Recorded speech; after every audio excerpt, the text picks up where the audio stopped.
Some houses are abandoned, some are forgotten, and some are avoided. In the quiet woods of Virginia, there stood a home no one dared to live in for long. Families moved in full of hope and vanished without a trace. No screams, no bodies, no explanations. Until, after 4 decades of silence, one family member walked back into town with a story that terrified everyone who listened. The house stood at the edge of a dense stretch of forest in rural Virginia, isolated enough that passing cars were rare and neighbors were distant shadows rather than familiar faces.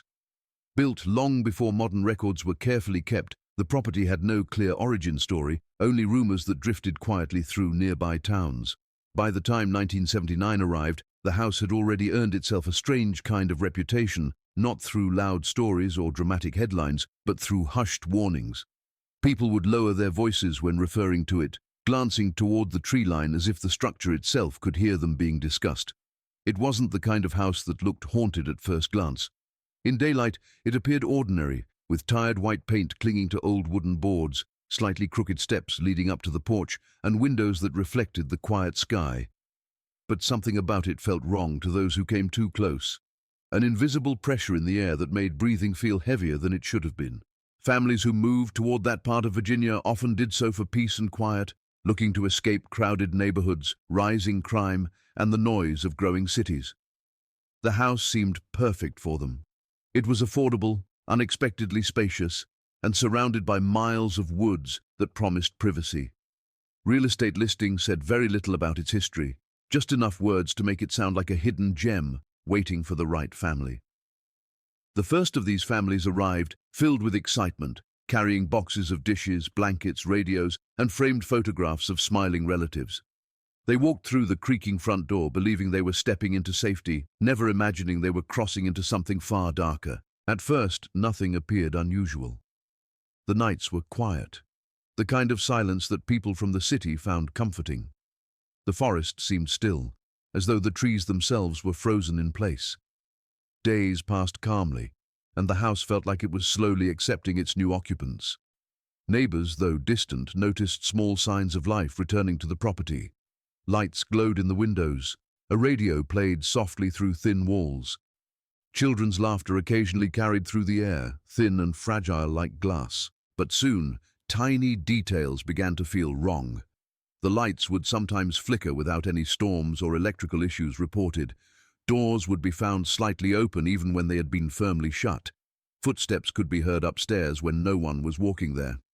At first, the family brushed it off as old house noises, blaming loose boards, shifting wood, or an overactive imagination. Most older homes make noises, they told themselves. Most forests carry strange sounds at night. Then came the first disappearance. There was no warning, no argument, no sign of fear. One morning, the house simply stopped responding. No lights turned on, no smoke rose from the chimney. A neighbor, passing by out of curiosity, noticed the silence felt deeper than usual. When authorities were finally called, they found a scene that would never make sense. The table was set for breakfast. Cups of cold coffee sat untouched. Jackets hung neatly by the door. Everything was exactly how a family would leave it if they expected to return in minutes, not vanish forever. This pattern would quietly become a cycle. Word of the first vanished family never truly spread far beyond the local town. Records were filed, but the story wasn't dramatic enough for newspapers. No bodies, no violence, no mystery anyone could mark it, just absence. Years later, another family moved in, unaware that others had walked those same floorboards and never walked out. Once again, the house filled with voices, movement, and the rhythm of normal life. And once again, the silence returned. With each new family, the house seemed to grow more patient. It didn't rush, it didn't need to, it simply waited. The woods around it thickened with time, branches leaning closer, shadows stretching longer across the roof and windows. The road leading to the property faded slightly, tire tracks becoming rare, weeds pushing through cracked pavement. The house stood like a quiet trap that didn't chase its victims, only welcomed them inside. What made the situation even more unsettling was how ordinary it all looked from the outside. There were no warning signs, no broken fences, no official notices. Children could play in the yard without sensing danger. Birds still landed on the roof. The wind still moved gently through the trees. Normal life continued all around it, while inside, families simply erased themselves from existence. By the time rumors started to feel real, it was already too late. Locals began to notice that every name connected to the address eventually stopped appearing entirely. School records were left unfinished. Jobs were abandoned without farewell. Relatives stopped receiving letters. Phone lines went dead forever. Yet every investigation ended the same way, with no evidence strong enough to explain how people could vanish from locked homes without leaving behind even the smallest trace. The house did not collapse. It did not burn. It did not rot away. It simply remained standing silently at the edge of the woods, waiting for the next family to believe that true peace could be found within its walls. The disappearing families shared one terrifying detail that investigators could never explain. There were never any signs of struggle. No broken windows, no forced doors, no overturned furniture, and no blood. Each vanish felt less like a crime scene and more like a moment of time suddenly freezing and then erasing itself entirely. Police officers who first stepped into the house described the same uneasy sensation, a silence so complete it felt loud, as if the air itself was swallowing sound. Curtains hung neatly in place, beds were made, and personal belongings rested exactly where they should have been, giving the disturbing impression that the families had simply stood up and walked away together, without fear, without hesitation. The strangest part was how normal everything looked. Children's shoes remained lined up near the doorway. School backpacks were set against the wall, still zipped, still holding books and unfinished homework. Claustrophobic, half-finished dinners sat cold on the dining table, untouched long enough for flies to gather. A television would sometimes be found turned on, displaying nothing but static, humming softly to itself in an empty room. It wasn't chaos that greeted authorities. It was stillness. A stillness that felt intentional, like the house had been carefully reset to look lived in, but abandoned. Neighbors were questioned again and again, but their stories only deepened the mystery. Some claimed they had seen lights in the windows late at night, long after the family should have been sleeping. Others said they heard faint knocking sounds, not from the door, but from inside the walls. There were reports of quiet footsteps on the porch after midnight, even when the house was supposed to be empty. Yet no one had witnessed anything violent. No screams, no calls for help, no rushed movements that would suggest danger. It was as though whatever was happening inside the house didn't involve fear at all, which somehow made it much worse. Investigators searched every inch of the property looking for hidden basements, crawl spaces, or secret passageways.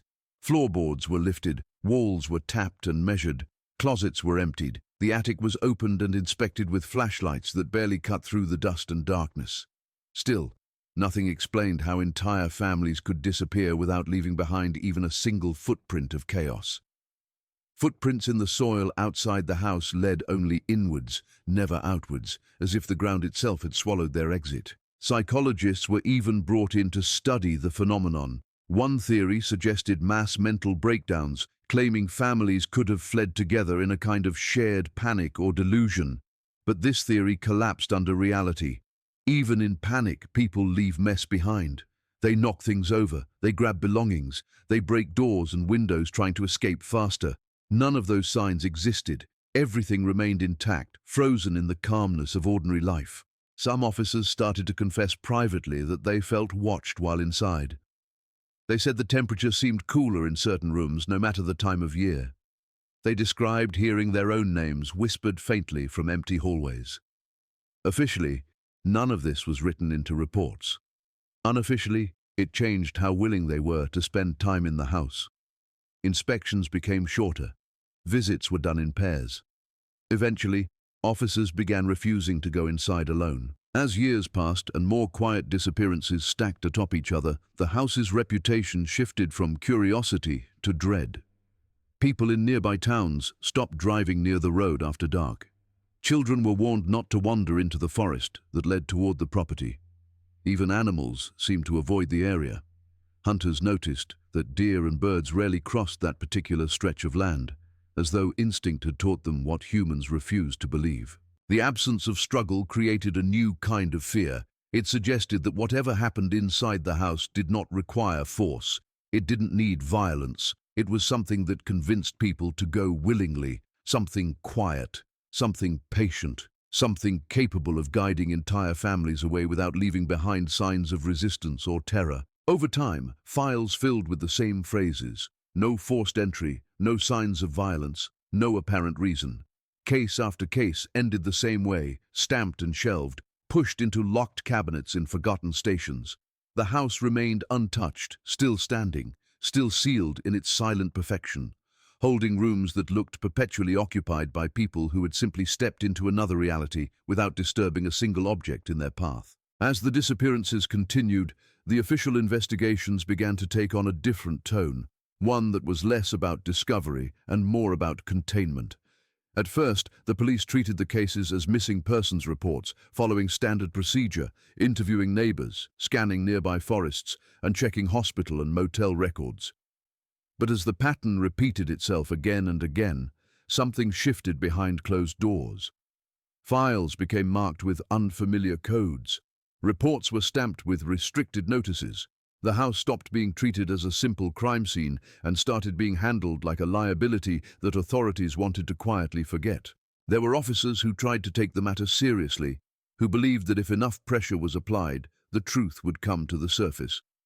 They pushed for deeper searches of the land around the house, requesting funding to bring in forensic teams and specialized equipment. But those requests were often delayed or denied. Equipment never arrived. Warrants were suddenly deemed unnecessary. Supervisors encouraged them to focus their time on other cases that seemed more solvable and, more importantly, less complicated. It was never said directly, but the message was clear to those who listened: stop digging. Eventually, the investigations didn't just stall, they vanished. Entire folders related to the house disappeared from archives. Maps were altered to make the property look less significant. Records of address ownership became incomplete or were replaced with vague references. Journalists who asked too many questions found their requests for information blocked by missing documents and uncooperative departments. It was as if the system itself had decided that the mystery of the house wasn't supposed to be solved, only buried deep enough that no one would remember to ask about it again. Rumors began to spread that higher authorities had stepped in. Not federal agents with dramatic entrances, but quiet officials who arrived in unmarked cars and left behind sealed orders. Neighbors noticed unfamiliar men walking the property, measuring distances, studying the trees, taking photographs of walls and windows. After their visits, police presence would suddenly fade, and the property would be left alone again, more isolated than ever. Those who witnessed these strange inspections were often warned, unofficially, to keep their mouths shut if they valued their peace. Inside the local police departments, the topic became uncomfortable. Younger officers were told not to bring it up. Veterans would go quiet when asked directly. Some admitted later that they had been instructed to stop mentioning the house in reports, to avoid linking cases to the same location, and to treat future disappearances as unrelated incidents, even when the evidence said otherwise. The house became a dark stain that the system chose to paint over rather than confront. At the same time, fear began creeping even into those tasked with solving crimes. Officers who entered the house repeatedly reported exhaustion, headaches, and vivid nightmares afterward. Some said they dreamed of standing in the house surrounded by voices they could not see, whispers echoing around them while no one appeared. Others described a sensation of being followed home, of shadows lingering a second too long in mirrors or windows. A few asked to be transferred out of the area entirely, unwilling to stay near a place that seemed to affect their minds as much as it did the families who vanished inside it. Eventually, the cases were no longer labeled as open. They were simply forgotten. Cabinets gathered dust, evidence tags fell off boxes, case numbers stopped appearing in annual reports. The house remained untouched, frozen in its quiet existence, while official attention drifted to louder and more manageable problems. It wasn't that the mystery had been solved, it was that it had been intentionally left unsolved. Years passed, and silence thickened around the story. New families moved into the broader region, unaware that such a house had ever existed. Roads shifted slightly. Signs were replaced. The property boundary blurred with the spread of weeds and falling branches. The house itself faded from memory, but not from reality. It stayed standing, untouched, unmarked, and unprotected, as if it existed outside the rules that governed everything else. What made this abandonment frightening was not just the loss of answers, but the deliberate removal of questions. When a system built to seek truth chooses instead to seal it away, The darkness that remains grows deeper, and somewhere in the woods of Virginia, the house continued to breathe quietly, holding secrets that no official record was ever meant to contain. Strange symbols began to appear inside the house, etched into walls, scratched into wooden beams, and occasionally carved into the floorboards themselves, though no one could determine when or by whom they were made. They were not part of any conventional alphabet, nor did they resemble anything taught in schools or used in everyday life.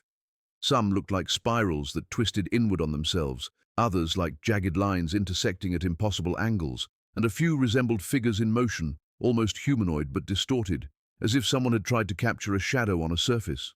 These markings were subtle, easily overlooked by an inattentive eye, but once noticed they evoked a visceral unease, a sense that the house was speaking in a language just beyond comprehension, communicating something that could not be spoken aloud. Families that entered the house often failed to notice the symbols at first. They were absorbed in setting up homes, unpacking boxes, and adjusting to the rhythm of a new life.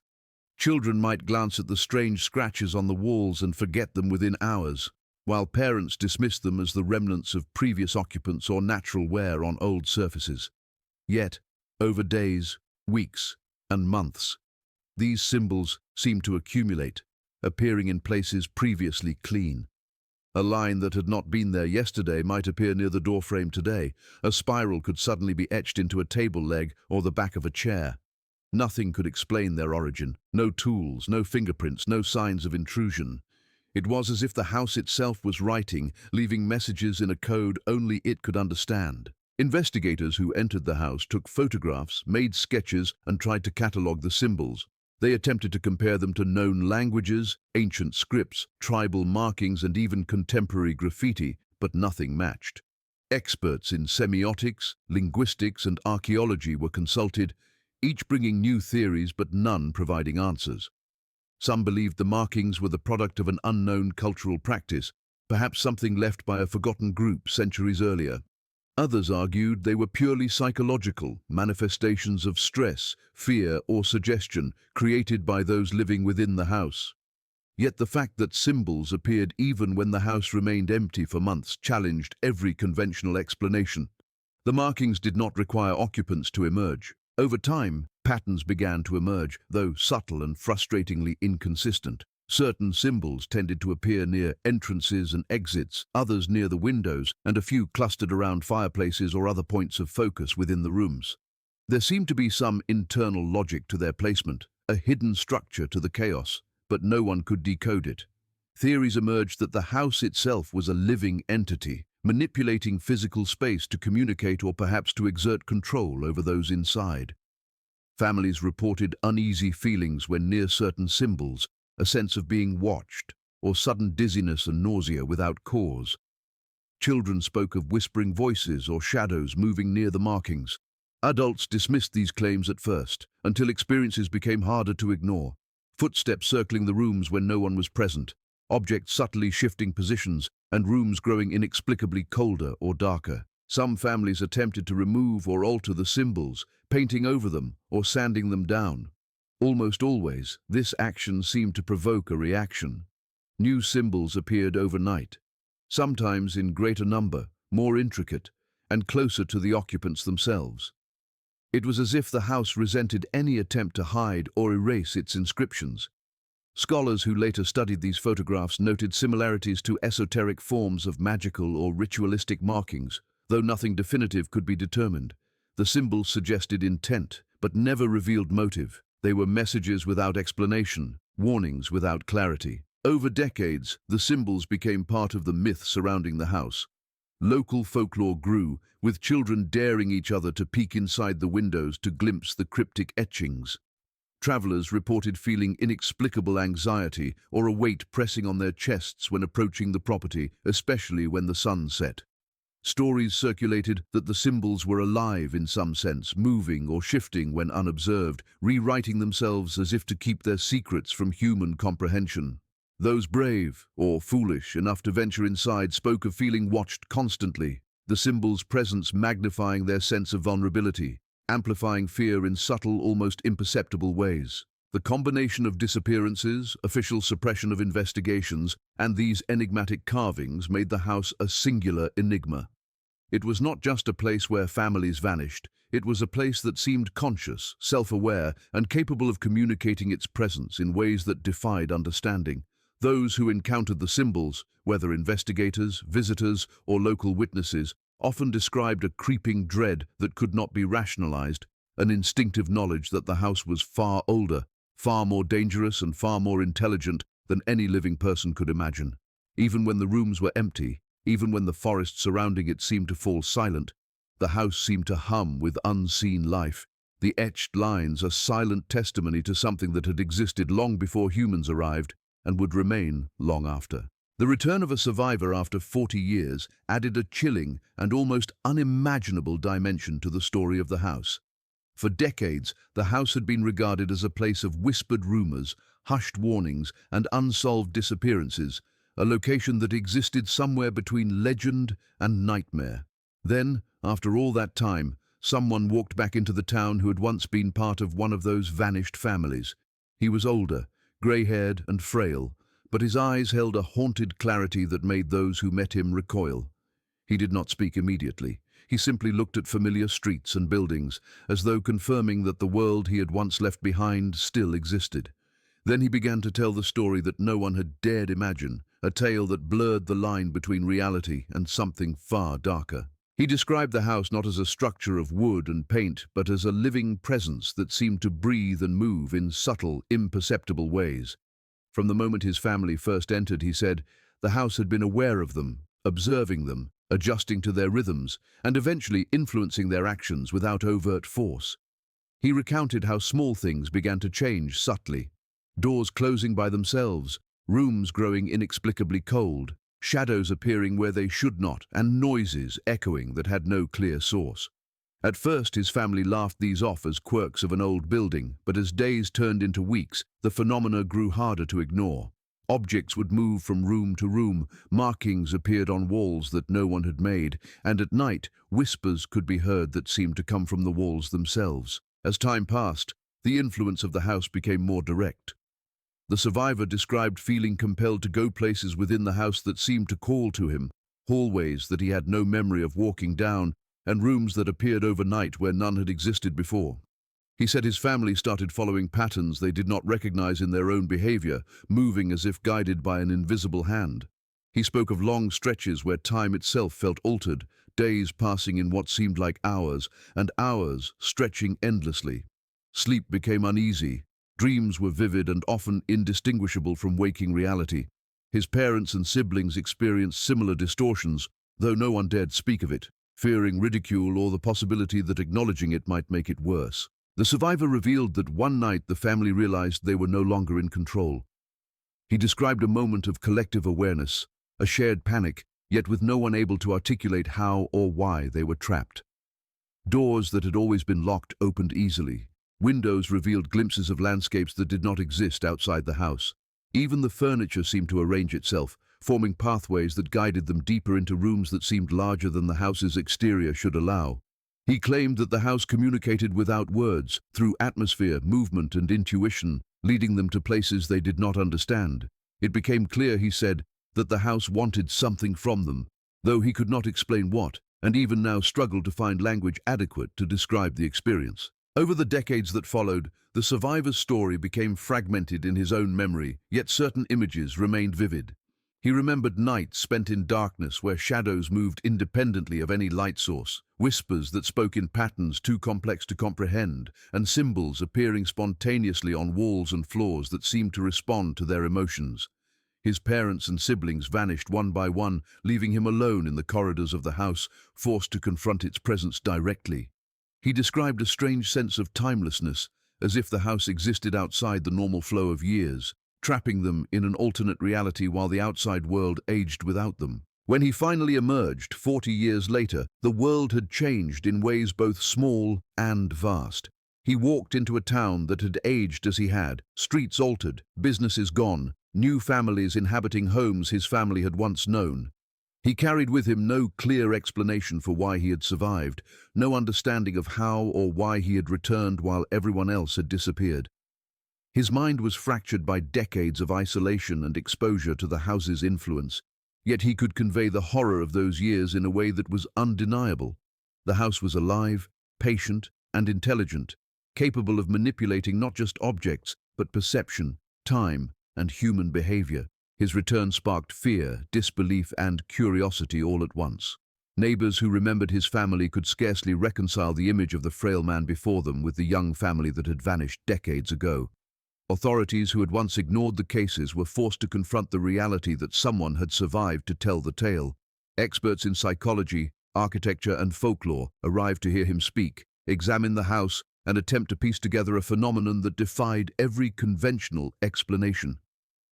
Yet despite their best efforts, the survivor could only provide fragments of understanding. Impressions of the house's intent, the sensations of its presence, the experience of being drawn into spaces that seemed to move and breathe with awareness. Most unsettling of all, he warned that the house was not finished. It had waited for decades, observed patterns of human behavior, and learned how to manipulate those who entered. He suggested that its hunger or purpose was ongoing, not bound by time, and that while his family had disappeared into it, it remained patient, biding its time for the next occupants, continuing its silent watch over the surrounding forest. He described the terror of realizing that the house did not act violently, yet exerted control so absolute that resistance was impossible, that it could take what it wanted without leaving traces, without breaking a single rule of ordinary life, leaving the world outside entirely unaware.